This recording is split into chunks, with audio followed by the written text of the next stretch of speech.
Hadirin sidang jamaah Jumat rahimakumullah. Dalam satu kitabnya Al-Imam An-Nawawi Al-Bantani menuliskan satu hadis Nabi SAW, yakni dalam kitab Salalimul Fudwala.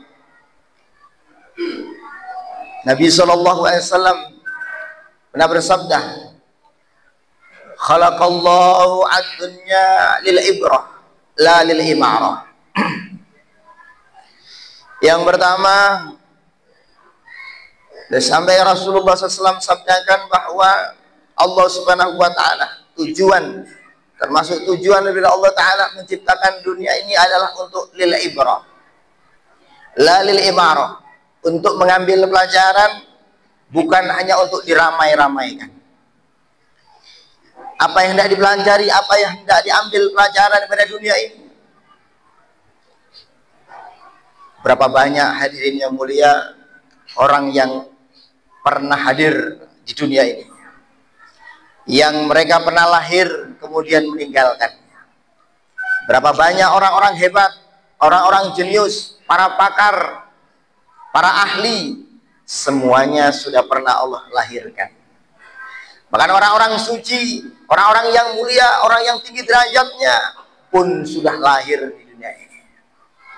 Sudah lahir dan juga sudah meninggalkan dunia ini. Mereka semua memberikan contoh kepada kita. Orang-orang yang baik meninggalkan kebaikan-kebaikannya untuk menjadi ibrah, menjadi pelajaran bagi kita sekalian, agar kita pun termasuk orang-orang yang sukses. Begitu juga hadirin yang mulia, mereka orang-orang yang Allah Ta'ala takdirkan menjadi bagian orang-orang yang rugi, minal khasirin, dengan berbagai macam pangkat dan jabatannya yang tinggi, kemasyhurannya, kesohorannya. Waktu itu namanya tidak ada orang yang tidak mengenalnya. Bahkan bayi sekalipun begitu lahir wajib kenal dengan namanya, karena dia mengaku sebagai Tuhan. Kalau Tuhan memang harus dikenal sejak dia lahir. Sebagaimana umat Islam mengenalkan anaknya kepada Tuhannya dengan cara diazankan. Begitulah hari yang mulia. Fir'aun la'natullah alaih memperkenalkan kepada orang-orang yang baru lahir bahwasannya dia adalah Tuhan di masa itu. Namun bagaimana hari yang mulia perjalanan hidupnya? Perjalanan hidup yang tidak sederhana, perjalanan hidup yang penuh dengan sejarah yang melukai, sejarah yang sangat-sangat menistakan umat manusia. Maka hari ini yang sama-sama Allah Subhanahu wa Ta'ala, tujuan Allah Ta'ala menciptakan dunia ini adalah lil ibrah, untuk mengambil pelajaran. Seberapapun apa yang kau kumpulkan untuk dunia ini, kelak akan kau tinggalkan.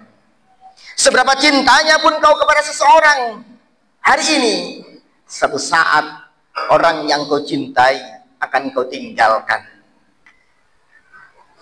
Mungkin kalau kita meninggalkan itu, hal itu masih ada lumrahnya.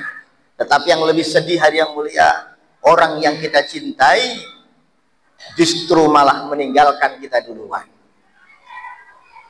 Maka hari yang sama-sama Allah Subhanahu wa Ta'ala, sidang jamaah Jumat rahimakumullah, ambil pelajaran daripada penciptaan dunia ini.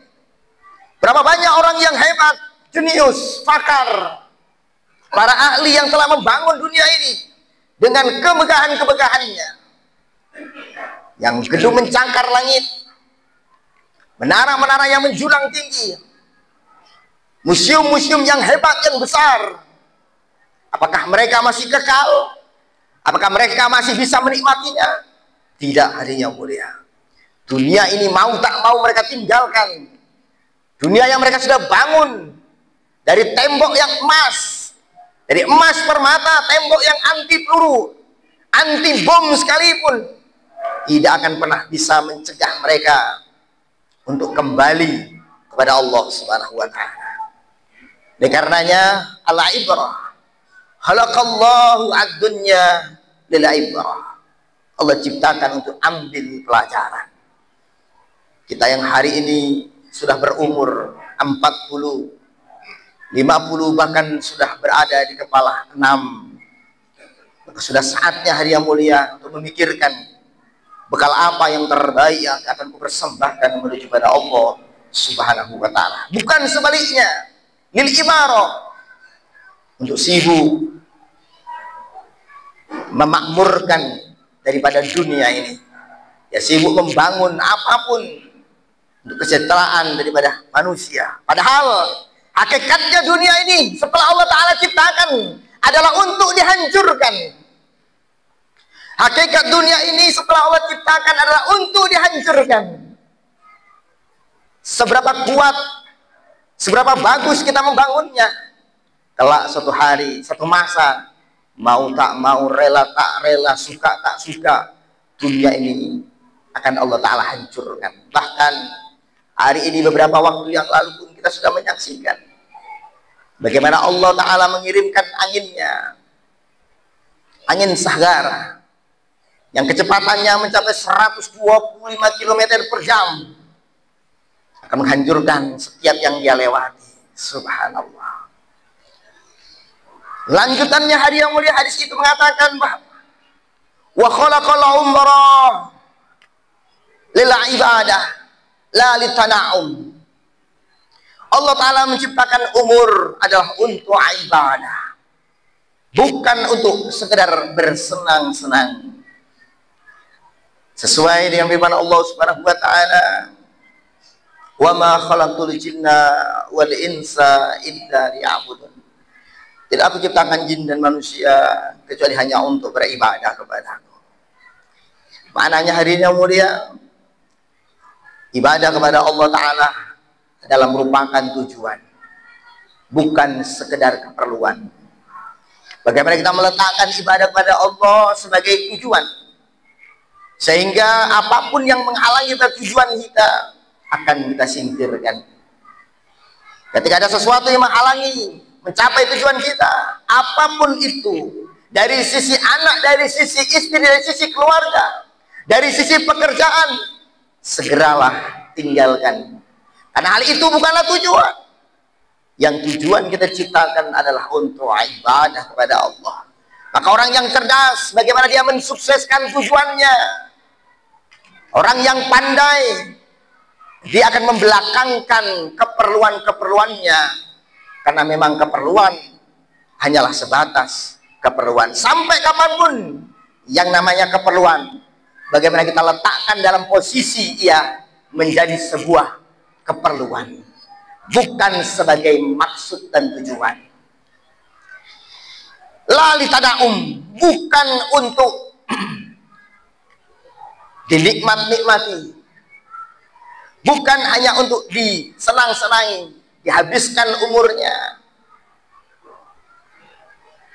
dengan perkara-perkara yang sia-sia, dengan perkara-perkara yang kurang bermanfaat untuk dunianya, terlebih-lebih untuk agamanya. Kelanjutan hadis itu Nabi SAW sampaikan, wa khalaqal mal lil infaki la lil imsaki. Allah juga Ta'ala menciptakan yang namanya harta, tujuannya adalah untuk lil infak, untuk disalurkan, untuk diberikan, untuk diinfakkan. La lil imsaki, bukan untuk ditahan-tahan, bukan untuk ditumpuk-tumpuk, bukan untuk dihitung-hitung, kemudian dicegah, ditahan, tidak diberikan. Na'udzubillah, tsumma na'udzubillah. Berapa banyak orang yang menyesal meninggalkan begitu banyak harta. Karena hakikatnya harta harinya mulia ketika dia, haknya harta hanya ada dua.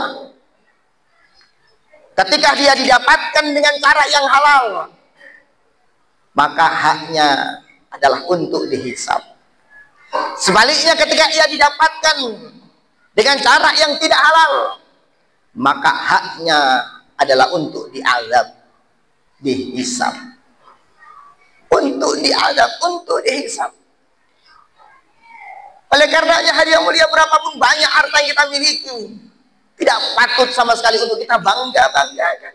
Sama sekali tidak untuk dibanggakan. Karena akibatnya adalah untuk dihisab. Dihitung dari mana, min ainak tasabah, wa fima anfaqah. Dari mana engkau dapatkan dan kemana engkau belanjakan. Setiap rupiah, setiap ratus rupiah, itu semua akan ditanya oleh Allah Subhanahu wa ta'ala. Hatta akhir, hingga akhir dari apa yang kita miliki, yang kita dapatkan, yang kita nikmati, semuanya oleh Allah Subhanahu wa ta'ala akan dihisab jikalau kita mendapatkannya dengan cara yang halal. Sebaliknya ketika kita mendapatkannya dengan cara yang tak halal, kita dapatkannya walaupun itu warisan. Ada yang berpikir ketika itu waris pasti halalnya.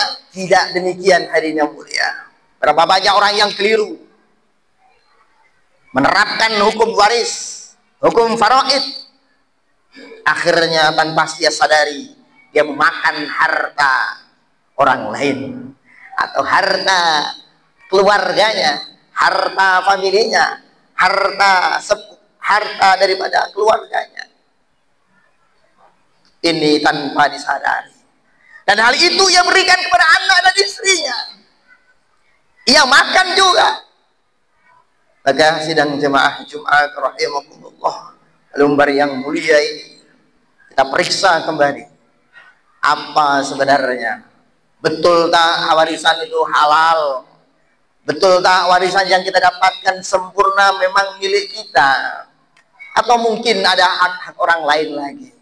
Segera laporkan kepada orang yang ahlinya menghitung daripada waris tersebut, agar tidak menimbulkan penyakit-penyakit, agar tidak menimbulkan penyakit-penyakit baik zahir maupun yang batiniyah.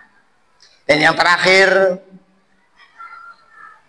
Rasulullah SAW menyebutkan wa khalaqal ilma lil amali la litafakhuri wala lil ijtihadi. Karena Allah Subhanahu wa taala menciptakan amal adalah untuk menciptakan ilmu, adalah untuk diamalkan. Ilmu yang kita dapat Allah berkehendak adalah untuk diamalkan, dilaksanakan, ditunaikan, disalurkan, disebarkan. La litafakhur, bukan hanya untuk berbangga-banggaan, bukan hanya untuk lil jidal, bukan hanya untuk perdebatan-perdebatan supaya kita menang dalam perdebatan ini. Tidak demikian hadirin yang mulia. Oleh karenanya sidang jemaah Jumat rahimakumullah, kita melihat dalam sejarah yang banyak ilmunya, yang banyak informasinya, iblis laknatullah alaih. Namun karena sesuatu tafakhurnya, tafakhur yang ada pada dirinya, al-kibriya, sifat sombong, wal aba, dan juga keengganannya, maka menghantarkan dia kepada kemurkaan dan laknat daripada Allah Subhanahu wa ta'ala. Padahal ia adalah orang yang berilmu, dia adalah makhluk yang berilmu. Iblis hadirin mulia, sebelum namanya iblis, dulu ia dijuluki dengan nama Azazil, ya, orang yang tinggi derajatnya. Ia pernah hidup bersama berdampingan dengan malaikat 80.000 tahun lamanya, menjadi penasehatnya para malaikat kurang lebih 20.000 tahun lamanya. Bukan tak hebat hadirin mulia, bukan sepele jabatannya, tetapi ketika dia tak mau melaksanakan satu perintah Allah Ta'ala yang dianggapnya akan merendahkan derajatnya, Ketika ia sujud ke Nabi Adam, maknanya dia merendahkan derajatnya. Maka hal itulah yang akan membawa dia kepada kemurkaan dan laknat daripada Allah Subhanahu wa taala. Semoga Allah Subhanahu wa taala hindarkan kita dari hal-hal demikian. Amin. Ya rabbal alamin. Kita semua berharap agar Allah Subhanahu wa taala memberikan kekuatan, taufik serta hidayahnya kepada kita sekalian untuk mengamalkan apa yang kita tahu. Setelah kita tahu, bagaimana kita berusaha untuk meningkatkannya, meningkatkan kualitas daripada ilmu tersebut, mengamalkannya serta menyebarkannya. Mudah-mudahan Allah Ta'ala istiqomahkan kita dalam kebaikan-kebaikan. Amin. Ya Rabbal Alamin. Barakallahu fil Qur'anil azim wa nafa'ani wa iyyakum bima fihi minal ayati wa dzikril hakim. Adza qulu qawli hadza astaghfiruhu innahu wal ghafurur rahim.